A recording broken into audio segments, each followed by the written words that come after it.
नमस्कार दोस्तों, स्वागत है आपका आज के एक और नए महत्वपूर्ण वीडियो में। तो इस वीडियो में हम देखेंगे एमपीईएसबी यानी मध्य प्रदेश कर्मचारी चयन मंडल के द्वारा जो आपकी प्री नर्सिंग सिलेक्शन टेस्ट यानी पीएनएसटी का एग्जामिनेशन होता है, जिसमें पीएनएसटी एंड जनरल नर्सिंग एवं मिडवाइफरी ट्रेनिंग सिलेक्शन टेस्ट जीएनएमटीएसटी जो 2024 है, इसके ऑनलाइन फॉर्म फिलअप स्टार्ट हो चुके हैं। तो इस वीडियो के माध्यम से हम पूरी प्रोसेस देखें कि आपको किस प्रकार से ऑनलाइन फॉर्म फिलअप करना है, और ये प्रोसेस आप अपने चाहे तो मोबाइल में कर सकते हैं और लैपटॉप में सेम कर सकते हैं। तो ये प्रोसेस के लिए हम मोबाइल से आपको फिल करके बता रहे हैं, तो आप भी अपने मोबाइल से इसको वीडियो को देखकर आसानी से फिल कर पाएंगे। तो आप सभी से सिर्फ एक ही रिक्वेस्ट है कि वीडियो को स्टेप बाय स्टेप पूरा जरूर देखिए। साथ ही आप चैनल पर पहली बार आए हो तो चैनल को सब्सक्राइब करके बेल आइकन प्रेस करके जरूर रखिए इसी प्रकार की रेगुलर अपडेट पाने के लिए। साथ ही आपने वीडियो को अभी तक लाइक नहीं किया है तो वीडियो को लाइक जरूर कर दीजिए। साथ ही आपका जो एएनएम है, इसके ऑनलाइन फॉर्म फिलअप भी स्टार्ट है, तो उसका भी हमने ऑलरेडी वीडियो बना दिया है। तो यदि आप वो फॉर्म फिल करना चाहते हैं तो उसकी लिंक आपको डिस्क्रिप्शन में दी है, तो उसको देखकर अपने उस फॉर्म को भी आप फिल कर पाएंगे। तो चलिए देखते हैं, सबसे पहले इसकी इंपॉर्टेंट डेट देख लेते हैं। तो आपकी फॉर्म फिलअप की स्टार्ट 31 जुलाई से स्टार्ट हो चुकी है। लास्ट डेट आपकी यहाँ पर 14 अगस्त 2024 है। अब फॉर्म में कोई प्रकार की कोई मिस्टेक हो चुकी थी, आप 31/7 से यहाँ पर सुधार सकते हो। लास्ट डेट आपकी 19 अगस्त 2024 है। परीक्षा का दिन और दिनांक आप यहाँ पर देखेंगे 4 एवं 5 सितंबर 2024 को आपको परीक्षा होगी। और परीक्षा शुल्क अनरिजर्व के लिए 400 रुपये, और जो अनुसूचित जाति, जनजाति, ओबीसी, निःशक्तजन, ईडब्ल्यूएस और अन्य कैंडिडेट है जो मध्य प्रदेश के मूल निवासी हैं, उनके लिए आपको यहाँ पर 200 रुपये लगेगा, और 60 रुपये आपको पोर्टल चार्ज यहाँ पर लगेगा। अब इसका जो नोटिफिकेशन है, इसको आप डाउनलोड करके शिक्षण योग्यता और अन्य जानकारी को अच्छी तरह से पढ़ लेंगे। उसके बाद यहाँ पर आप फॉर्म को फिल करेंगे। तो जैसे एक नज़र हम एजुकेशन क्वालिफिकेशन पर भी देख लेते हैं योग्यता पर। तो उम्मीदवार भारत का नागरिक हो, बीएससी नर्सिंग पाठ्यक्रम में प्रवेश हेतु उम्मीदवार प्राथमिक माध्यमिक शिक्षा मंडल मध्य प्रदेश या राज्य मुक्त स्कूल शिक्षा परिषद भोपाल या सीबीएसई या आईसीएसई अथवा अन्य राज्यों की स्कूल शिक्षा मंडल से मान्यता प्राप्त 10+2 प्रणाली से 12वीं कक्षा में भौतिक यानी फिजिक्स, केमिस्ट्री, बायोलॉजी विषय को लेकर न्यूनतम 45% अंकों के साथ आपको उत्तीर्ण होना चाहिए, एवं अंग्रेजी एवं हिंदी पृथक पृथक उत्तीर्ण होना चाहिए। साथ ही आरक्षित जो कैंडिडेट हैं, जिसमें एससी, एसटी और ओबीसी के लिए 5% की अलग से छूट रहेगी, यानी आपके पास कितनी यहाँ पर दिया गया है 40% भी है तो भी आप इसमें अप्लाई कर पाएंगे। और यहाँ पर आप इनको पूरी जानकारी को यहाँ से पढ़ सकते हैं। महिला आरक्षण का लाभ केवल मध्य प्रदेश के मूल निवासियों को ही प्राप्त होगा। तो यहाँ पर आप देख सकते हैं। और आयु की बात करें तो इसमें आयु भी देख लेते हैं हम शॉर्ट में। तो आयु देखेंगे, परीक्षा में भाग लेने वाले अभ्यर्थी की न्यूनतम आयु 31 दिसंबर 2024 को 70 वर्ष कम मिनिमम आपकी हो जानी चाहिए। तो इसको आपको डाउनलोड कर लेना और इसको अच्छी तरह से पढ़ लेना है। अब चलिए आपको फॉर्म किस प्रकार से फिल करना है। तो आपको अपने मोबाइल में ब्राउजर को ओपन कर लीजिए। तो गूगल को ओपन करने के बाद आपको टाइप क्या करना है, एमपीईएसबी इस प्रकार से आपको सर्च कर देना है। इस पर आपको इस प्रकार से क्लिक कर देना, इस प्रकार से आपका पेज ओपन होगा। अब आपको जो पहला पेज दिख रहा है, आपको इसी पर आपको क्लिक कर देना है। इस पर हम क्लिक कर देते हैं। इस प्रकार से आपका पेज ओपन होगा। तो जो इंग्लिश का ऑप्शन है आप इस पर क्लिक कर देंगे। क्लिक करने के बाद आपको यहाँ पर नीचे को आना है। तो सबसे पहले इसका जो नोटिफिकेशन है, रूल बुक है, इसको आपको पढ़ लेना है। तो रूल बुक के लिए आपको क्या करना है, जो यहाँ पर आपको दिख रहा है notification pre nursing selection test PNST, तो जो रूल बुक का ऑप्शन है आपका, इस ऑप्शन पर आप क्लिक करेंगे तो इसकी पूरी जानकारी को आप यहाँ पर पढ़ पाएंगे। और जो रिवाइज रूल बुक है, कुछ यहाँ पर संशोधन भी किया गया है, तो इसको भी आप क्लिक करके इसको भी पढ़ लीजिए। अब फॉर्म फिल करने के लिए आपको ऊपर की ओर आना है यहाँ पर।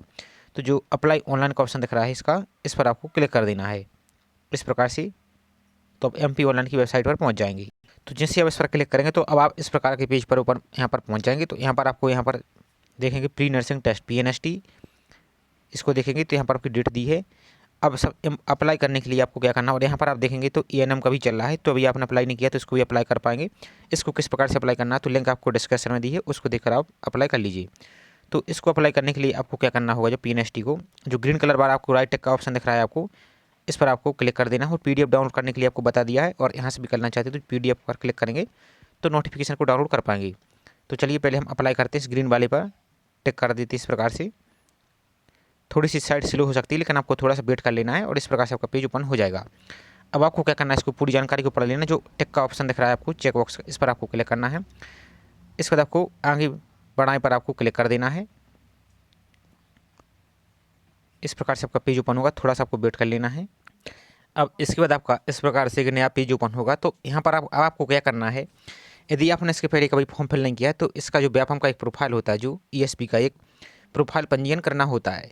और जो प्रोफाइल आप पंजीयन करेंगे उसी में आपके डॉक्यूमेंट अपलोड होंगे। इस फॉर्म में कोई भी डॉक्यूमेंट अपलोड नहीं होते हैं और उसी प्रोफाइल में आपकी फ़ोटो सिग्नेचर भी अपलोड होते हैं।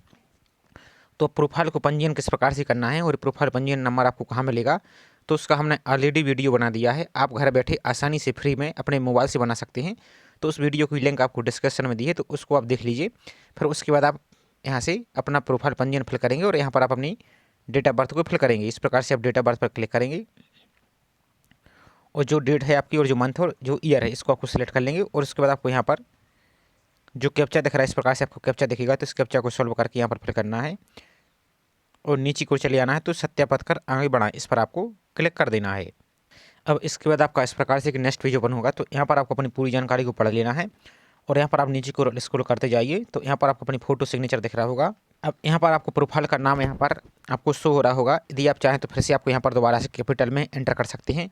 और ध्यान दीजिए जो सभी नाम है आपके, जो आप 10th की मार्कशीट है उसके अनुसार ही आप यहाँ पर फिल कीजिए। तो आवेदक का प्रथम नाम, आवेदक का उपनाम यदि सरनेम है लिखते हैं आप तो यहाँ पर आप लिखेंगे।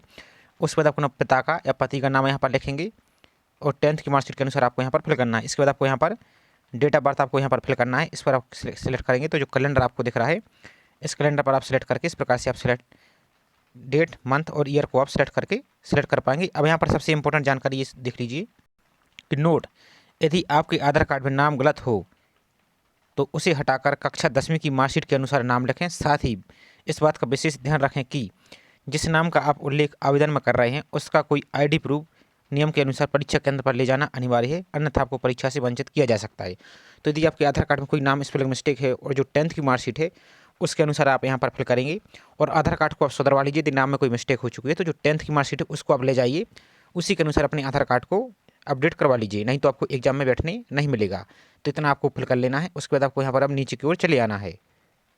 अब इसके बाद आपको सबसे नीचे की ओर पॉइंट नंबर 30 पर आ जाना है। अब तो यहाँ पर आपको फिर से दोबारा से आवेदक का प्रथम नाम यहाँ पर एंटर करेंगे, जो नाम अभी आपने ऊपर किया है वही नाम सेम 10th की मार्कशीट के अनुसार। और यदि आप सरनेम लिखते हैं तो सरनेम लिखेंगे, यदि नहीं लिखते तो सिंपल से आपको यहाँ पर NA टाइप कर देना। इस प्रकार से आपको, इस प्रकार से यदि आप नहीं लिखते हैं 10th की मार्कशीट में तो आप इस प्रकार से NA लिख देंगे। इसके बाद आपको अपने पिता का नाम, फादर्स नेम एंटर करना और यहाँ पर आपको दोबारा से डेट ऑफ बर्थ फिल करनी है और आगे बढ़ाए पर आपको क्लिक कर देना है। अब इसके बाद आपका इस प्रकार से एक ऑप्शन शो हो रहा होगा। तो यहाँ पर लिखा है यदि आपके आधार कार्ड से नाम गलत हो तो उसे हटाकर 10वीं की मार्कशीट के अनुसार नाम लिखें। साथ ही इस बात का भी नाम ध्यान रखें कि जिस नाम का आप उल्लेख कर रहे हैं उसका कोई ऑलरेडी प्रूफ आपकी परीक्षा के अंदर आपको ले जाना होगा, अन्यथा आपको परीक्षा से वंचित किया जा सकता है। तो आपको इस पर क्लिक कर देना और आगे बढ़ाई पर आपको क्लिक कर देना है। अब इसके बाद आपका इस प्रकार से ऑप्शन शो होगा। तो यहाँ पर आपको अपने यहाँ पर देखेंगे स्वतंत्र सेनानी, दिव्यांग, भूतपूर्व सैनिक या बिना वर्ग, इनमें से आपको कोई है तो ठीक है, नहीं तो आपको सिंपल सा बिना वर्ग पर आपको क्लिक कर देना। इसके बाद आपको आपके परित्यक्त या विधवा हैं, यदि हैं तो यस, नहीं तो नो पर आपको इस प्रकार से क्लिक कर देना है कि आप नियम पुस्तिका के अनुसार आप आशा कार्यकर्ता यदि हैं तो यस करेंगे, नहीं तो आपको नो पर क्लिक कर देना है। इसके बाद क्या आपके विरुद्ध आपराधिक मामला न्यायालय विचारित है अथवा न्यायालय द्वारा दंडित किया गया है, यदि है तो आपको केस की जानकारी देनी होगी, नहीं है तो सिंपल से आपको इस प्रकार से नो पर क्लिक कर देना। इसके बाद आपको यहाँ पर नीचे को चले आना है। तो यहाँ पर आप देखेंगे नेक्स्ट ऑप्शन है आपका BSc नर्सिंग पाठ्यक्रम में प्रवेश हेतु उम्मीदवार माध्यमिक शिक्षा मंडल मध्य प्रदेश या मध्य प्रदेश राज्य मुक्त स्कूल शिक्षा परिषद भोपाल या CBSE या ICSI अथवा अन्य राज्यों की स्कूल शिक्षा मंडल से मान्यता प्राप्त स्कूलों से की 10+2 प्रणाली 12वीं कक्षा में भौतिकी, रसायन शास्त्र, जीव विज्ञान विषयों को लेकर न्यूनतम 45% अंकों से उत्तीर्ण हो, अंग्रेजी एवं हिंदी पृथक पृथक उत्तीर्ण हो। जो आरक्षित कैंडिडेट हैं जिसमें आपके SC ST OBC इनके उम्मीदवारों के लिए 5% अंक में अलग से छूट रहेगी। यदि आपकी 40% अंक हैं तो भी आप इसमें अप्लाई कर पाएंगे। तो आपको सिंपल सा इस पर यस कर देना है। इसके बाद आपको अपने परीक्षा सेंटर को सिलेक्ट करना है। तो यहाँ पर आप 4 परीक्षा सेंटर दिए गए हैं, तो जो भी आप पहला एग्जाम सेंटर से लेना चाहती हैं तो इस प्रकार से आप सिलेक्ट कर लेंगे। जो आप पहला सेलेक्ट करेंगे वही आपको मिल जाएगा, लेकिन आपको 4 सेलेक्ट करना होगा। इस प्रकार से हम एग्जाम सेंटर को यहाँ पर सिलेक्ट कर लेते हैं। इस प्रकार से आपको सिलेक्ट कर लेना है। इसके बाद आपको घोषणा पत्र पर आपको जो चेक बॉक्स का ऑप्शन दिख रहा है इस पर आपको इस प्रकार से टिक कर देना है। इसके बाद आपको आगे बढ़ाई पर आपको क्लिक कर देना है। अब इसके बाद आपका पूरा फॉर्म का प्रीव्यू दिख रहा होगा, सब कुछ सही है आपका। तो आपको नीचे की ओर चले जाना है। तो यहाँ पर पहले एक बार आपको प्रिंट पर क्लिक करना होगा, तभी आप यहाँ पर प्रोसीड टू पेमेंट पर क्लिक कर पाएंगे। तो पहले आप एक बार आपको प्रिंट पर क्लिक कर दीजिए। जैसे आप प्रिंट पर क्लिक कर लेते हैं तो उसके बाद आपको, और जो आपको यहाँ पर एक आपका रजिस्ट्रेशन नंबर ऊपर शो हो रहा होगा तो उसको आपको पहले नोट कर लीजिए, क्योंकि वो आपको अभी ज़रूरत पड़ेगी पेमेंट कराने के लिए। तो पहले उसको आप जरूर नोट कर लीजिए या उसका एक स्क्रीनशॉट भी ले लीजिए। उसके बाद यहाँ पर आप प्रिंट पर क्लिक कीजिए, उसके बाद आपको प्रोसीड टू पेमेंट पर आपको क्लिक करना है, तो यहाँ से आप फीस पेमेंट कर पाएंगे। अब इसके बाद आप जैसे ही पेमेंट पर क्लिक करेंगे तो अब आपको इस प्रकार से एक इंटरफेस दिखेगा। तो अब आपको यहाँ पर नीचे की ओर आएंगे तो यहाँ पर आप ये सभी ऑप्शन दिख रहे हैं। आप किसी माध्यम से ओनली SBI अकाउंट होल्डर के माध्यम से, या चाहे तो यहाँ पर नीचे डेबिट कार्ड, क्रेडिट कार्ड के माध्यम से, UPI, गूगल पे, फ़ोनपे, पेटीएम के माध्यम से आप यहाँ पर फीस पे कर पाएंगे। जैसे UPI के माध्यम से आप करना चाहते हैं तो इस पर आप क्लिक कर देंगे इस प्रकार से। तो यहाँ पर आप पे गवर्नमेंट इंडिया, इस पर आप क्लिक कर सकते हैं। इस पर भी आप क्लिक कर सकते हैं, किसी पर भी क्लिक सकते हैं, चाहे ऊपर वाले पर क्लिक कीजिए चाहे नीचे वाले पर। जैसे फॉर एग्जाम्पल के लिए ऊपर वाले पर क्लिक कर देते इस प्रकार से। तो अभी साइट थोड़ी स्लो चल रही है, इसलिए थोड़ी सी प्रॉब्लम आ रही है। तो इस प्रोसेस के माध्यम से आगे आपको ऑप्शन देखेंगे तो उस पर आप जो आपको जानकारी दिखे वो आप यहाँ से एंटर कर दीजिए, और सीधा सा आप जब आप UPI ID यहाँ पर फिल कर देंगे तो जो आपका वैलेट होता है, पेमेंट वैलेट, उस पर एक मैसेज आएगा, तो वहाँ से आप फीस को पेमेंट कर पाएंगे। यदि आप बाई चांस यहाँ से फीस पेमेंट नहीं कर पाते और आपका पेज रिफ्रेश हो गया है तो जो फॉर्म का ऊपर एप्लीकेशन नंबर दिख रहा है और प्रोफाइल नंबर, ये तो आपके पास होगा। रजिस्ट्रेशन नंबर जो फॉर्म का नंबर होता है आवेदन कर पास, उसको आप नोट कर लीजिए। अब आपको क्या करना है, सबसे ऊपर की ओर चले आइए होम पेज पर। तो जो होम पेज था इसका आपका स्टार्टिंग में, तो अब आपको यहाँ पर क्या करना है, नीचे की ओर चले आएंगे, यहाँ पर सबसे नीचे की ओर। तो अब आपको यहाँ पर क्या करना है, देखो यहाँ पर दो ऑप्शन दिख रहा है आपको। एक तो प्रोफाइल संख्या से आवेदन संख्या खोजें, यदि ये जो आपने अभी आपने नोट किया है, यदि बाई चांस आप भूल चुके हैं तो प्रोफाइल संख्या से आवेदन संख्या खोजें, इस पर आप क्लिक करेंगे तो आपका फॉर्म का एप्लीकेशन नंबर आ जाएगा। अब यदि आपकी फॉर्म की फीस पेमेंट नहीं हो पाई है तो जो आपका एप्लीकेशन नंबर है, अभी आपने आवेदन क्रमांक लिखा है, उसको आपको इस पर आपको क्लिक कर देना है। ध्यान से देखते जाइए, इस पर आप क्लिक करेंगे। भुगतान न किए गए आवेदन का भुगतान और आवेदन की स्थिति जांच करें, इस पर आपको क्लिक कर देना है।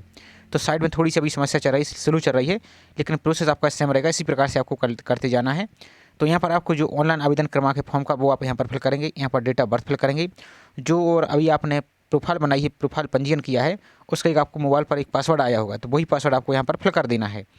अब प्रोफाइल पंजीयन का आपको वीडियो आपको डिस्क्रिप्शन में दिया है, उसको आपने देख लिया होगा और प्रोफाइल भी बना ली होगी। तो जो आपको पासवर्ड आया था वही पासवर्ड आपको यहाँ पर फिल करना है, और जो कैप्चा आपको यहाँ पर दिख रहा है इसको सॉल्व करके आपको आगे बढ़ाई पर आपको क्लिक करना है। तो सेम पेज पर आप वहीं पहुँच जाएंगे जहाँ से अभी आप पेमेंट गेट पे पर थे। तो इस प्रोसेस के माध्यम से आप अपने एप्लीकेशन फॉर्म को आसानी से फिल कर पाएंगे। तो आई होप जानकारी आपको पसंद आई होगी। जानकारी पसंद आई हो तो वीडियो को लाइक जरूर कीजिए। साथ ही आप चैनल पर पहली बार आए हो तो चैनल को सब्सक्राइब करके बेल आइकन प्रेस करके जरूर रखिए, इसी प्रकार की रेगुलर अपडेट पाने के लिए।